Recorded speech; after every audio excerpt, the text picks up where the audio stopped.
Lai gan debesis šodien pavisam pelēks, mazajiem mārupiešiem šī diena šķiet īpaši saulaina. Turēdamies vecākiem pie rokas, viņi dodas iepazīt savu jauno bērnu dārzu. Kamēr notiek gatavošanās svinīgajai atklāšanai, bērni jau steidz izmēģināt plašo rotaļu laukumu. Un tad ilgi gaidītais brīdis ir klāt. Lai mums viss izdodās! Bērni dodas uz savām grupiņām. Citi steidz atrast, kur būs viņas kapītes un gultiņi, bet citi jau ķērušies pie vistīkamākās nodarbes – jaunajām mantām. Ko? Supermanis manis sauc. Bet tev te patīk spēlēties? Jā. Īstenībā tas ir apbrīnojami, ka šīs laikos ir uzcelts tik jauns, skaists un plašs tas bērndārs, tāpēc priekšstats pagaidām ir ļoti labs.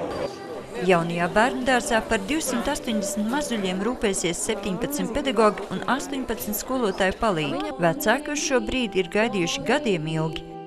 Sajūtas ir brīnišķīgas. Mēs šo mirkli gaidījām 3 gadus.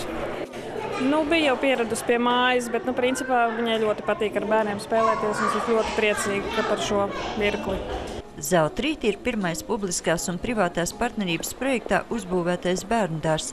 Tā būvniecība, teritorijas labiekārtošana un telpu iekārtošana izmaksājusi 2,8 miljonus eiro, ko finansējusi pilnsabiedrība Acana, kas par ēkas uzturēšanu rūpēsies arī nākamos 20 gadus. Ņemot vērā šīs dienas valdības politiku, kad pašvaldībām nav tiesības aizņemties pat valsts kasē naudu, līdz ar to pašvaldībai nebūtu tādas iespējas uzbūvēt šādu bērndārzu, jo ikdienas mūsu budžets nav tik liels, lai mēs varētu tik daudz ieguldīt investīcijās.